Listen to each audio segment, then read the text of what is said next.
할렐루야. 사랑하는 은혜 가정 여러분, 한 주간 잘 지내고 계십니까?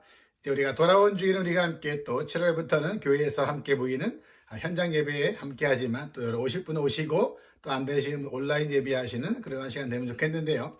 이제 우리가 함께 오늘 이 시간에는 지난주에 이어서 우상이란 무엇인가 두 번째 시간 같이 함께 생각해 보려고 합니다.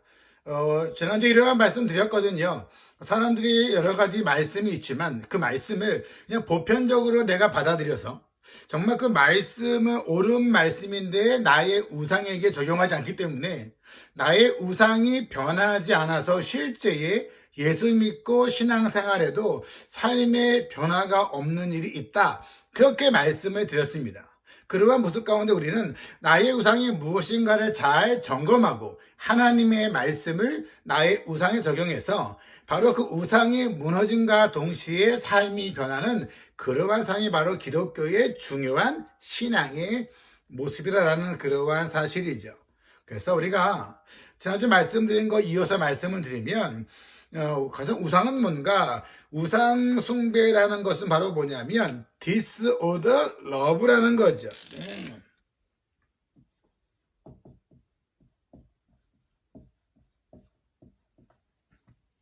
disorder love다. 쉽게 말하면 무슨 말씀이에요? 순서가 잘못되었다. 순서가 잘못되었다. 그러니까 순서가 뒤바뀐 거죠. 우선순위가 뒤바뀐 그러한 질서가 무너진 사랑, 그게 바로 우상이라는 그러한 말씀이거든요. 쉽게 말하면 이거죠. 내가 세 번째 사랑하고 네 번째 사랑해도 되는 그러한 사랑인데 그러한 사랑을 첫 번째로 사랑한다는 거예요. 우리가 이렇게 볼 수도 있잖아요. 쉽게 말하면 우리가 가족을 사랑하는 거 굉장히 중요한데 내가 어떠한 나의 성공과 나의 직업과 비즈니스를 더 사랑하면 가족을 사랑하는 게 바로 뒤로 가고 직장과 비즈니스와 돈이 앞에 가거든요. 그럼 뭐냐면 정말 중요한 게 뒤로 가는 거죠.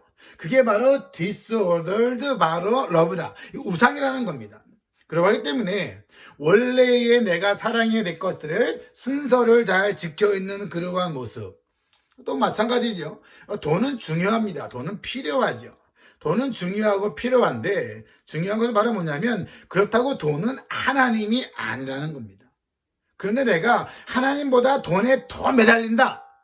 돈이 없을 때 내가 더 막 간절해지고 돈이 있으면 너무 자랑스러워진다. 그런데 바로 이것이 하나님보다 더하다. 그러면 바로 이게 순서가 잘못된 거죠. 그래서 그러한 삶은 결과적으로 바로 뭐냐면 그 돈에 따라서 인생을 살아가는 거죠. 우리가 보이지 않지만 실제 삶 가운데서는 돈이 명령하는 대로 살아가는 그러한 모습 가운데서 실제는 바로 뭐예요? 돈이 하나님 같은 그러한 존재가 됐을 때에 그때 바로 그 돈이 우상이다라는 그러한 사실입니다. 그러기 때문에 우리에게 있어서 우리의 삶에서 내가 진정한 자신에 대한 나의 존재감, 진정한 내가 살아있다는 그러한 의미를 발견하는 곳, 내가 정말 진정으로 인정받는 곳, 인정받고 싶어 하는 곳, 그게 바로 어디인가? 내가 가장 중요한 존재감이 어디에서 발견되는가?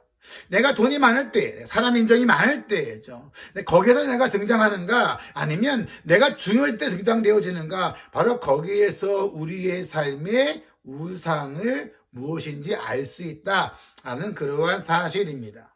그러한 모습 가운데 우리가 어떠한 일로 말미암아 치명적으로 힘들었을 때, 쉽게 말하면 우리가 이럴 수 있잖아요. 이제 만약에 목사가 목회하다가 은퇴하실 때에 나는 은퇴하면 끝이야. 난 아무것도 못되죠. 그러한 마음이 있다면 어떤 마음일까요? 내가 은퇴한 다음에 난 아무것도 아니야. 난 끝난 거야. 그러한 마음이 있다 사람들이 은퇴하지 않으려고 하죠. 그럼 바로 뭐냐? 그러면 은퇴한 다음에는 하나님이 내 삶을 인도할 게 없을까? 분명히 있거든요. 하지만 뭐예요? 하지만 내가 은퇴가 나의 삶 가운데서 난 은퇴하면 인생이 끝난 거야. 이렇게 허무감이 몰려온다면 그 은퇴 자체, 때로는 목사에게도 그 은퇴가 바로 뭐예요? 우상이 된다라는 그러한 사실입니다. 그래서 그 데이비드 윌러스라는 사람이 이렇게 얘기했습니다. 이 땅의 모든 사람은 다 각자의 우상이 있다. 우상이 없는 사람은 없다라는 그러한 모습이죠. 우리가 아는 것처럼 예배는 우리가 교회에서 하는 예배 또 뭐 가정 예배 다 예배지만 우리가 결국은 성경이 말하는 바로 가장 근본적인 예배의 핵심이 바로 뭐예요? 우리의 매일의 삶이 바로 예배다 이렇게 말씀을 하고 있거든요. 그러니까 우리의 매일의 삶 가운데서 정말 우리의 존재감과 자신감, 난 정말 살아있는 거야. 난 정말 행복해. 그러한 것을 어디에서 느끼는가? 일상의 삶에서 어디에 느끼는가? 그것이 바로 하나님이 아니라면 그게 바로 나의 우상이다 라는 그러한 사실입니다. 그래서 우리가 나에게 우상이 어디에 있는가, 나는 무엇이 우상인가를 크게 우리가 많이 읽겠지만 우리가 세 가지로 함께 좀 점검해 볼 수 있습니다. 쉽게 말하면 뭐죠? 나나 다른 그 사람의 나의 꿈은 뭔가? 저 사람은 말만 끊으면, 난 이러한 삶을 살고 싶습니다. 이렇게 되고 싶습니다. 정말 가장 꿈이 뭔가를 보면 그 사람의 우상이 무엇인지를 알 수 있습니다. 두 번째는 바로 뭐냐면, 그 사람이 제일 두려워하는 게 뭔가? 내가 제일 두려워하는 게 뭔가? 내가 정말 제일 피하고 싶어 하는 상황은 뭔가? 그래서 내가 제일 두려워하는 것, 내가 정말 힘들어하는 것, 그러한 상황이 오지 않도록 내가 막 노력을 하거든요. 그러니까 그 사람이 제일 두려워하는 것, 그게 바로 무엇인가를 보면 나의 우상이 뭔가, 저 사람의 우상이 뭔가를 알 수 있다라는 그러한 사실입니다. 세 번째는 바로 뭐냐면 사람에게 있어서 있는 감정 가운데서 언제 나의 아니면 다른 사람의 그 감정이 정말 폭발하는가. 그냥 화를 내는다 뭐 그런 것뿐만 아니고요, 좀 통제 불가능하게 막 화를 내는 것이 어디 있는가. 혹시 화를 내는데 특정한 상황만 되면 반복적으로 화를 내는 게 있다면 그 사람의 우상이 거기에 있을 가능성이 높습니다. 우리가 가족끼리 한번 물어봐도 돼요. 아마 자녀들이라면, 제가 성도들한테 물어보면 솔직하게 말 안 하겠지만 자녀들이라면 솔직하게 말하는 것 같아요. 아빠가 언제 제일 많이 화를 내는가? 그래서 얘기를 딱 들어보고 공통적인 것이 있다면 그것이 바로 그 사람의 우상일 수 있다라는 그러한 사실입니다. 그러한 모습 가운데서 우리 삶 가운데서는 항상 우리가 드러나는 그 우상에 대해서 하나님의 말씀을 적용하고 말씀으로 변화되어져서 그 우상이 아니라 하나님이 더 사랑해지는 모습, 그 모습이 되었을 때 우리 삶이 진정한 변화가 있다라는 그러한 사실이죠. 사람들이 화를 낼 때는 그냥 다 이유가 있다는 거죠. 왜냐하면 내가 정말 제일 소중하게 여기는 것이 건드리기 때문에 화를 내는 것이거든요. 그래서 저 사람은 화를 많이 내는구나. 저 사람은 원래 화가 많은 사람이야. 우리가 그렇게 생각하는 것이 아니고 무엇을 건드렸기 때문에 화를 내는가 함께 볼 수 있는 거죠. 그래서 나와 다른 사람의 우상이 무엇인가를 점검해 볼 수 있다는 그러한 사실입니다. 우리가 그러한 의미에서 하나님께서 아브라함을 처음 부르셨을 때 아브라함은 그 부모와 모든 가족이 우상을 만들고 우상을 숭배하는 그러한 집안에서 아브라함을 부르신 겁니다. 하나님 아브라함으로 하여금 그냥 나를 따라오라는 것이 아니라 평생 믿었던 우상을 버리고 하나님을 따라오는 것이거든요. 그래서 아브라함은 우상 가운데서 우상을 숭배하는 그러한 집안 가운데서 하나님의 콜링과 부르심을 받은 거죠. 근데 아브라함뿐만이 아닙니다. 사실 여러분, 우리들도 나의 삶도 우리 조상도 마찬가지죠. 우리가 다 뭐예요? 하나님이 아니라 다른 우상을 우리가 숭배하는 것 가운데서 하나님의 부르심을 받은 겁니다. 사람을 숭배하던, 가족을 숭배하던, 돈을 숭배하던, 내 감정을 숭배하던, 무엇인가 나의 쾌락을 숭배하던 뭐예요? 결국은 내가 무엇인가를 우상을 숭배하는 가운데 하나님의 부르심과 콜링을 받았다는 건 바로 뭐냐면 그 우상이 아니라 우상의 위치에서 하나님이 우리가 정말 섬기는 그 위치로 대상이 변화되는 그 일을 하나님께서 원하신다라는 그러한 사실입니다. 왜 성경 전체에 보면 우상을 많이 이야기하잖아요. 출애굽기에 봐서 이스라엘 백성이 바로 출애굽한 다음에 우상을 섬기지 말라, 나 외에 다른 거 섬기지 말라 이렇게 말씀하는 이유가 왜 중요하냐? 우상 문제는 어떠한 많은 죄 가운데 하나가 아니라 사실은 대부분 모든 죄의 근본이자 뿌리가 바로 우상이기 때문입니다. 겉으로 드러나 있는 그러한 표면적인 우상 가운데서 겉으로는 드러난 우상도 있지만 보이지 않는 이면적인 우상도 있거든요. 이렇게 볼 수 있지요. 누군가가 돈을 많이 사랑한다. 참 짠돌이다. 돈을 억척스럽게 막 모은다. 그런 사람이 있다면 우리가 알 수 있죠. 아, 저 사람은 돈을 욕심에 있구나. 아, 돈을 사랑하는구나. 이렇게 생각할 수 있죠. 아, 저 사람에게는 돈이 우상이야. 그렇게 말한다면 그것은 바로 뭐예요? 겉으로 드러나는 표면적인 우상인 겁니다. 그러면 이면적인 우상이 뭔가 이러한 거죠. 저 사람은 왜 저렇게 억척스럽게 돈을 모을까? 돈을 모아서 좋은 집 사고 좋은 차 사고 명품 사서 저 사람은 자기의 신분을 드러내려고 하는구나. 그건 뭐예요?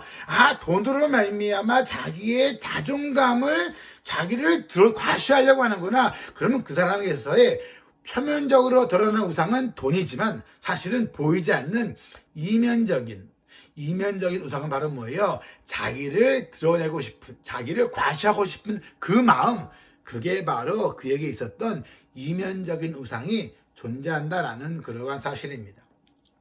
교회에서도 보면 열심히 대부분 잘 하시는데 교회에서 열심히 할 때에도 열심히 하는 그 이면적인 마음의 동기가 다를 때가 있습니다. 그래서 우리가 아는 것처럼 거의 대부분 교회에서 문제를 일으키는 그러한 사람들은 대부분 교회에서 열심히 하는 사람들이거든요.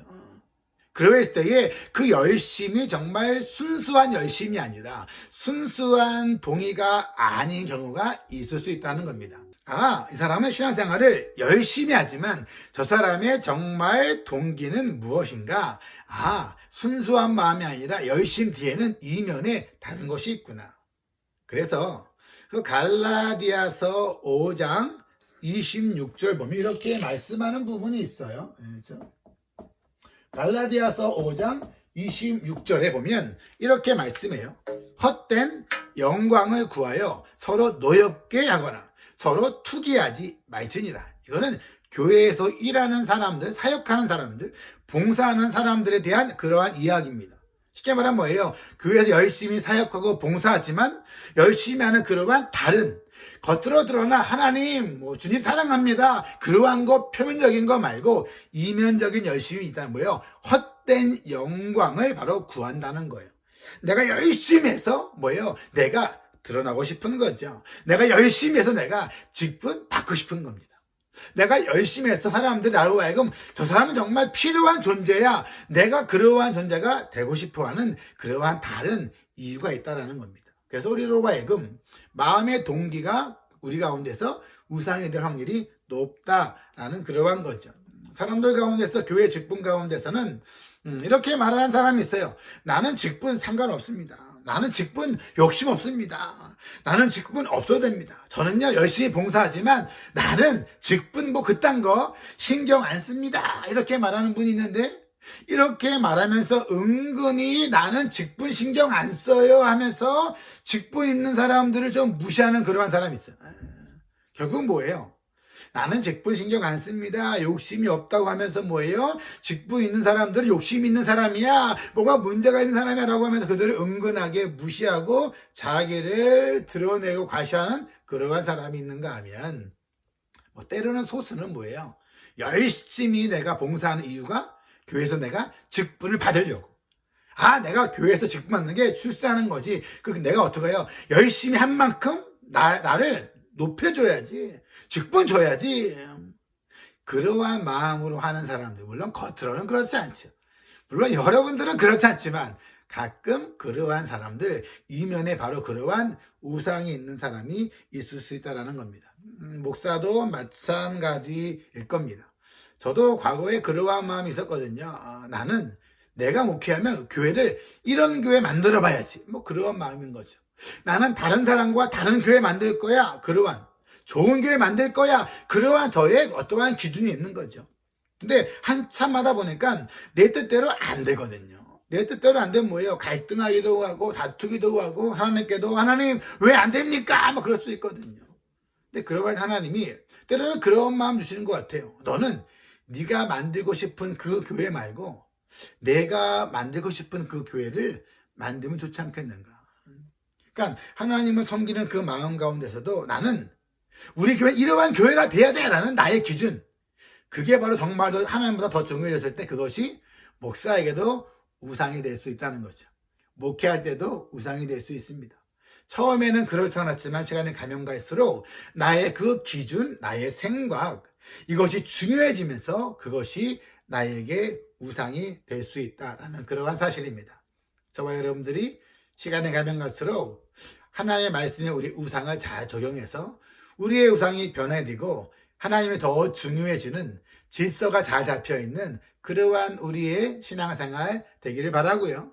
언제나 중요한 건 우리의 좋은 것들이 항상 우상으로 바뀔 수 있습니다. 그 좋은 것들이 하나님보다 더 위에 가지 않도록 항상 우리가 주의하면서 말씀으로 늘 깨달으면서 우리가 질서 있는 신앙 가운데서 하나님이 주시는 은혜가 더 풍성해지는 우리 온 성도들 되기를 주님의 이름으로 축복합니다.